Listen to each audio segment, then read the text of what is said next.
Welcome back to the next session, controlling process speed. Running a process can also be paused and resumed using play button, which is available in Process Studio and Object Studio in the toolbar. There are three different running speeds where you can avail when you open process and objects in the edit mode. So the first one is like normal. By default, when you open process and object and start developing it, it will be in the normal mode.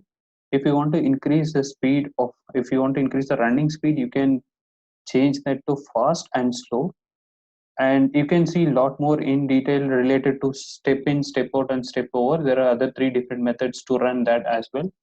So I'm going to show that in the upcoming debugging session. So right now I'm going to show how to control the running speed of a process using normal, slow, fast, and these three options.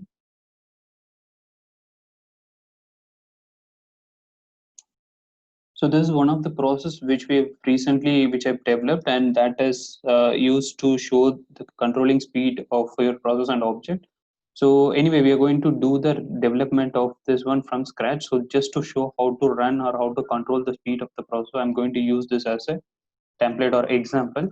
So to run your process page with the three different mode, you can just right click on any stages. You have a set next stage. Just give set next stage and you have a play button which is available in your toolbar.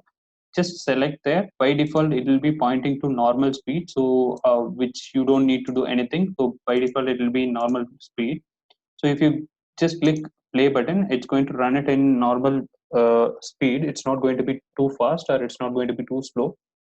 This is the normal speed which is fixed within Blue Prism, and that's going to be the same with your object as well. So when if you want to increase the speed from normal to, for example, like fast one, you can just click here and just drag it to the top so that it will be quick and fast. So, and in case if you want to rerun it or if you want to make it like slow, you can use the same way. Just go to any one of the stage from where you want to run. So I want to run it from the beginning in slow mode. So just drag it to the end where it will be now in the slow. So if I start running, it will be literally slow, where you can see how much time it takes to complete even one stage. So if you increase it from slow to normal, it will be a little bit faster, and from normal to fast, it will be like even more faster. So you can imagine it's going to complete it within fraction of second. So that is just to control the speed of the process using play button. You have three different debug speed, which is normal, fast, and slow. And we can see more in detail about step in, step out, and step over in the debugging session. Thanks for watching.